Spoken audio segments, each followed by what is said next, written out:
Good morning, America. The new studio. God, looks great. Miss Thorne, I couldn't be happier than to be seeing you bring Riri Williams to life. But the hood has me nervous. Is the hood green? Please tell me Mr. Ramos is not replacing me as Dr. Doom via Parker Robbins. And why she's frustrated. That's how I feel watching her interviews. How do you feel about the impact that she's having on young Black girls? And I'm going to be completely honest, on Black women. You know, this is yet another area that's getting vibrant. It's getting full in the way that it should be. Yeah, and it's like the real Tony Stark. It's like back somehow. And there's like a moment where she's flying through and he's like, who is that?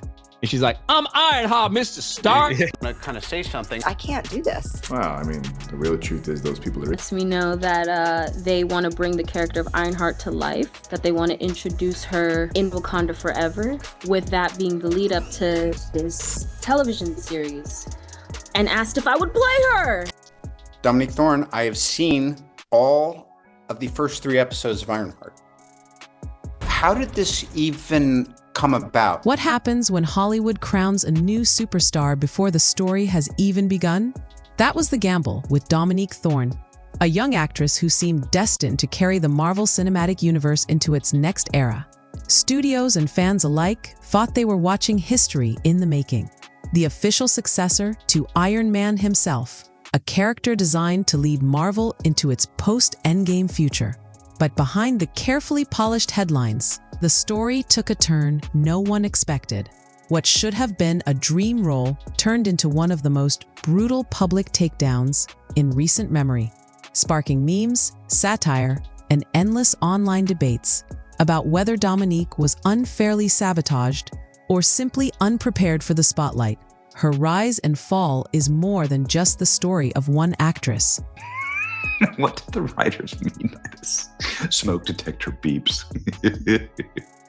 Ironheart is practically unwatchable. Toot toot, Jerry laughs. Yes, there is an alphabet character. They were still in a woman's prison. And so in this, I'm not sure what they're meant to be, because this character isn't to be confused with Slug. Slug, our hacker extraordinaire.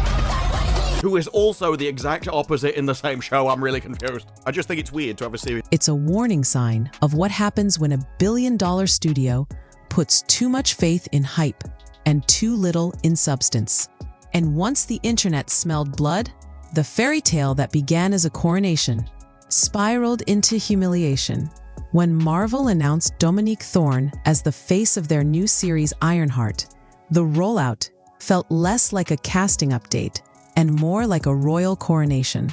The studio spared no expense making her name known. Fashion magazines put her on glossy covers. Late-night hosts paraded her through interviews, and Disney's marketing machine made sure her face was everywhere. Where Downey Jr. pointed out to both Marvel and Disney that this could not only ruin his reputation, but also caused him fans, and he's against making those statements. However, both Bob and Kevin informed him that taking part in these types of statements and the press tour for Ironheart is built into his very expensive contract for the future of the MCU, mostly related to the return in Avengers Doomsday. RDJ is already challenging both Bob Iger and Kevin Feige that he will only make statements defending Ironheart and Riri Williams if it avoids arguments about DEI. This wasn't just a new character. It was the rebirth of the MCU's core legacy.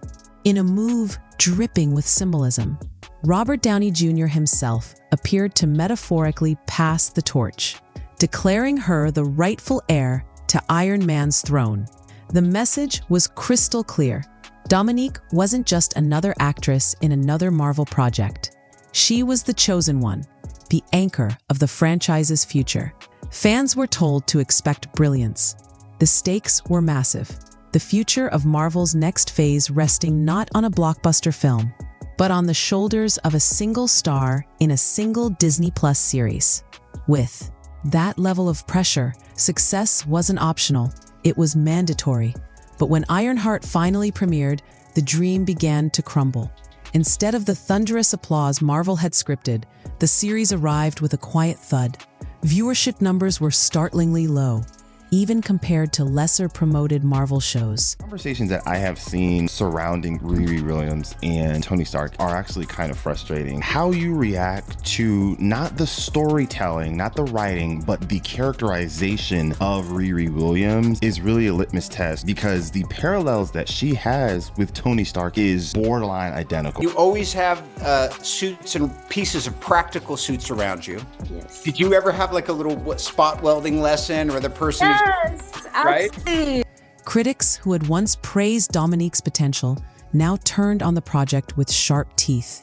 Reviews described the show as confused, dull, and lacking any spark. Some even singled out Dominique's performance, once hyped as the next great breakout, now dismissed as stiff or unconvincing. The criticism wasn't about fans rejecting a new hero or clinging to the past. It was about storytelling that felt hollow and uninspired. For many, it was the first undeniable sign that Marvel had shifted from creating passion-driven narratives to simply checking boxes. The very role that was supposed to elevate Dominique into stardom was being called a disaster almost overnight.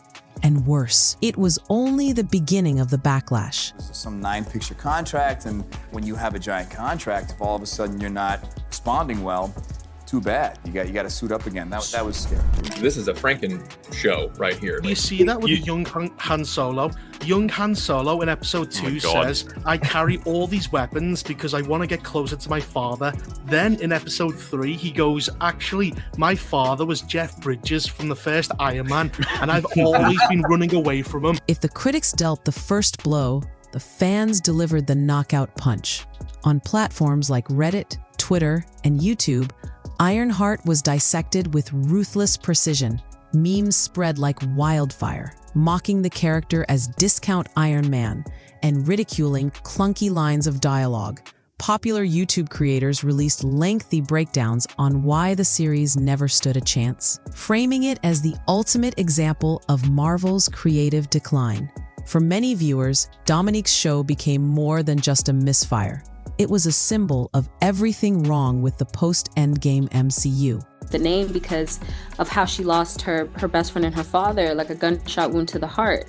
And that is where the need and the desire to kind of cloak herself, protect her community, where all of that came from. And that to me is super familiar with Mr. Tony Stark over there, wanting to cloak the world in a suit of armor.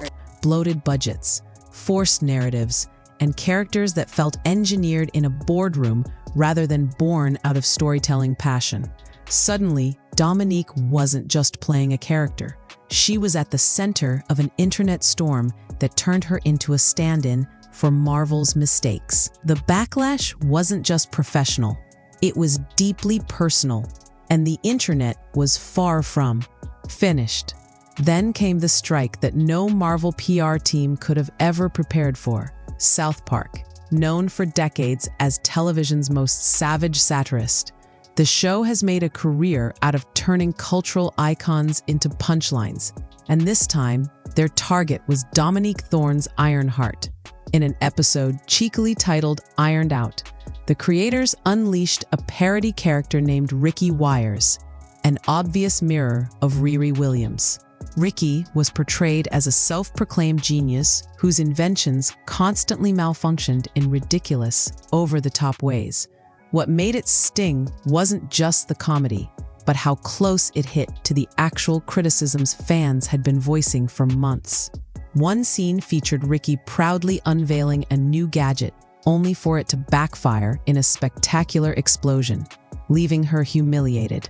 Another gag mocked her dialogue, turning her into a character who could only spout buzzwords and self-congratulations. And in perhaps the cruelest jab, a rival character, quipped, "At least Iron Man had personality." That single line spread online faster than any review, becoming the shorthand insult fans used against both the character and Dominique herself. The brilliance and the brutality of South Park is how it condenses a complex cultural debate into a few unforgettable jokes. Suddenly, people who had never even watched Ironheart were sharing clips of Ricky Wires, laughing at the parody, and by extension, Dominique. The episode went viral, topping social media trending charts and turning her career struggles into mainstream comedy fodder. What had once been niche criticism on Reddit or long YouTube essays was now global meme currency. And here's the cruel truth. Once South Park immortalizes you as a joke, there's no undoing it. Celebrities from Kanye West to Tom Cruise have learned this the hard way. The parody becomes bigger than the person. Dominique Thorne, the actress, was no longer the focus. Ricky Wires, the caricature, became her stand-in, a permanent symbol of Marvel's flop. From that moment forward, no matter how hard she tried to promote her real work, the shadow of South Park followed her. The internet had chosen her role in pop culture, and it wasn't the hero she'd been cast to play. At first, Dominique tried to weather the storm with carefully crafted positivity. She posted behind-the-scenes selfies on Instagram, paired with motivational captions that painted the picture of an actress staying strong through criticism. But the pressure built too high. During a podcast interview, when asked if she'd seen the South Park episode, her composure cracked. Her smile stiffened, and she lashed out, dismissing the show as lazy cartoons that tear people down. The clip spread across social media within hours. Fans accused her of being thin-skinned. Critics called her unprofessional. What could have been brushed off as an offhand comment turned into fuel for the fire. Dominique doubled down with tweets railing against the trash humor of the parody and blaming haters for rooting against her from the start. But when those posts were deleted, screenshots ensured they would live forever. The internet had gotten the spectacle it was waiting for. Dominique Thorne versus the world. Once Dominique's frustration slipped into the public eye, the internet did what it always does. It took a spark and turned it into a wildfire. That one podcast clip, where she dismissed South Park as lazy cartoons, became the centerpiece of a meme economy that moved faster than any studio could control. TikTok edits spliced her angry sound bites directly over South Park scenes, creating perfect loops of cringe that played over and over again on millions of For You pages. Each clip stripped away more of her dignity, turning what could have been a forgettable quote into a digital branding iron. On YouTube, things escalated even further. Creators with audiences in the millions pumped out titles like Dominique Thorne melts down over South Park and Ironheart actress can't handle criticism. The thumbnails featured exaggerated screenshots of her podcast appearance, eyes wide, mouth mid-sentence, frozen in unflattering poses designed for maximum clicks. Each video racked up hundreds of thousands, even millions of views. Suddenly, Dominique wasn't trending because of her acting. She was trending because people wanted to watch her unravel. And the cycle was vicious. Every time Dominique tried to defend herself, it only added more fuel. When she doubled down on Twitter, calling the parody trash humor, screenshots immortalized the posts before she could delete them.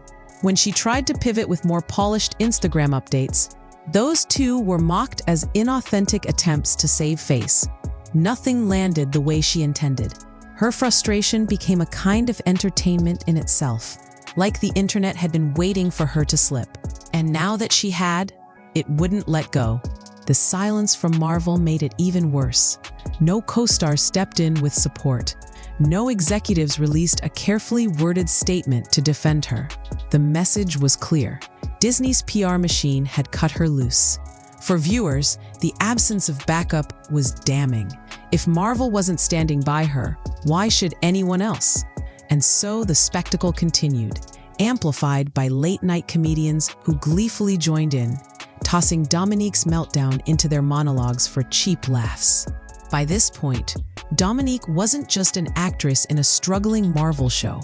She had become internet shorthand for failure, the celebrity who couldn't take a joke, the star who cracked under pressure.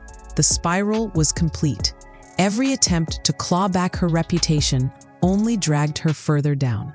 The internet had locked onto its narrative, and Dominique Thorne was now the main character in a story she never wanted to star in. In Hollywood, perception is everything. Once the internet branded Dominique as difficult and thin-skinned, whispers began spreading through the industry. Insiders claimed Marvel was quietly shifting its focus away from her character, redirecting attention toward other young heroes without the baggage. Casting calls she had been linked to suddenly went quiet. The very PR machine that once lifted her to superstardom now abandoned her completely. And for a young actress, being labeled unpredictable or hard to work with can be the end before a career has truly begun. Dominique had become a cautionary tale, proof that in Hollywood, the spotlight is both a gift and a weapon. What was supposed to be her launchpad into superstardom now looked more like a career dead end. But this wasn't just her story. It was about Marvel itself and the deeper cracks in its empire. Dominique's downfall didn't happen in isolation. Her story revealed a larger sickness at the heart of Marvel's current era. Ironheart wasn't just one bad show. It became the symbol of a franchise struggling to find its footing after Endgame. Fans began to see a pattern. Projects built on massive budgets and relentless PR campaigns, but lacking the soul and depth that had once defined Marvel's best work. The South Park parody didn't just roast Dominique, it mocked Marvel's entire strategy, from the forced character arcs to the shallow spectacle. The internet's relentless criticism wasn't only about one actress, but about what she represented, a studio chasing headlines instead of telling stories. And for Marvel, that realization may have been more damaging than the failure of any single project. Dominique's collapse became shorthand for the MCU's creative decline. So where does this leave Dominique Thorne? Her name, once tied to a promising future, is now forever linked to memes, viral clips, and one infamous parody. The internet doesn't forget. And every deleted tweet or awkward interview has been immortalized in the digital record. Even if she delivers an Oscar-worthy performance someday, that shadow may always follow her. But the bigger question remains, was Dominique truly unprepared for the spotlight? Or was she set up for failure by a studio that put the weight of its empire on her shoulders without giving her the tools to succeed? Was her fiery podcast comment a human moment of frustration? Or did she mishandle it so badly that it became career-defining? And beyond Dominique herself, what does this say about Marvel's future? Did the studio gamble too hard on one actress, one character, and one show to carry an entire phase? These questions don't have easy answers, but they force us to look at the collision between Hollywood's hype machine and the harsh reality of online culture. One thing is certain. Dominique Thorne's story proves that in today's world, you don't get remembered for the role you wanted. You get remembered for the moment you couldn't escape.